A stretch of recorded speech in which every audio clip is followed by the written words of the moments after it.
Good morning. Welcome everyone to our topic, Study Feasibility, Eliminating Low and Late Enrollment. I'm delighted that you could join me today for what I hope will be a productive and informative conversation around a topic that is of great interest and passion for me. Just a little bit of my background. I have been in the trenches, I like to say, of clinical research operations for over 30 years. I am the president of Clinical Performance Partners and really focus a lot on enrollment and site performance optimization. I've been involved in rescuing and rejuvenating many studies over the last 20-some years, and so I hope to bring to bear a lot of the lessons learned when we get into rescue situations and how we can apply those techniques more proactively to eliminate the problem of low or late enrollment. A number of learning objectives outlined here, really looking at the traditional approach to feasibility, what's working, what isn't, exploring new ways of defining the concept of protocol feasibility, country and site level feasibility, looking at the objectives, different sort of paradigms for thinking about how we're really approaching this and why, with particular focus on the link between feasibility and enrollment performance. So looking at some new methods, and hopefully at the end of the session you'll have some good takeaways, things to apply in your organization.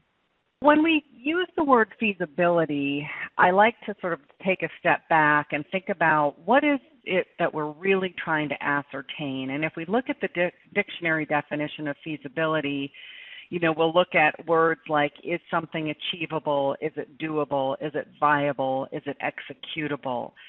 And so when we think about, is our studies or clinical trials feasible, what are we really trying to do? And I like to segment that a few different ways.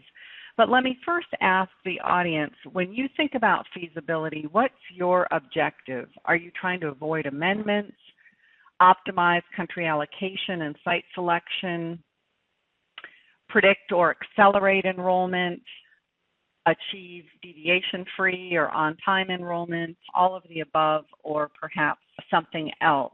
And so, again, we'll use our polling questions or polling options at the bottom of your screen. So if your primary objective when you think about doing feasibility assessments is to avoid amendments, go ahead and use the raised hand symbol in your little menu. If your objective is really to optimize country allocation and site selection, use the green check.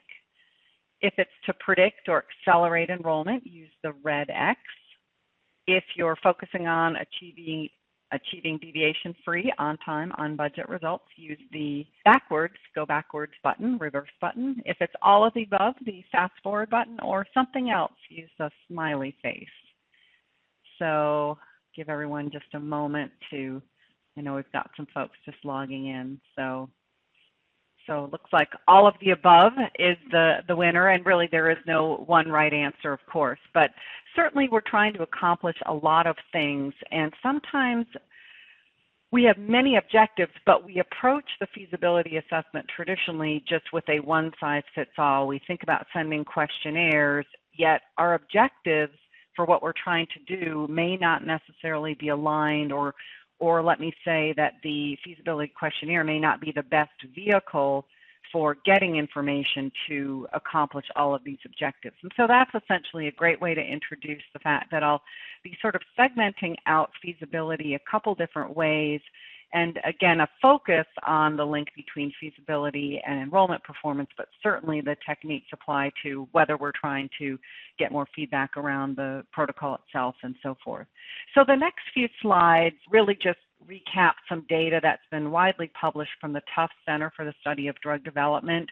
This was back in 2010, and they periodically look at industry trends to see what's happening in our landscape, and in particular looking at the rising protocol complexity. And we can see sort of over time that we're getting more procedures, that the total eligibility criteria, from the time period from 2000 to 2003 went from an average of 31 criteria up to 49, in the time period 2004 to 2007, so 58% increase. So just from an enrollment standpoint alone, we've got more than double or nearly double the or almost double, I should say, the number of criteria. So it's almost, like we're trying to find that needle in the haystack of the right kind of patient who meets the criteria, let alone who might be willing to undergo a study that involves all of this additional complexity with procedures and so forth.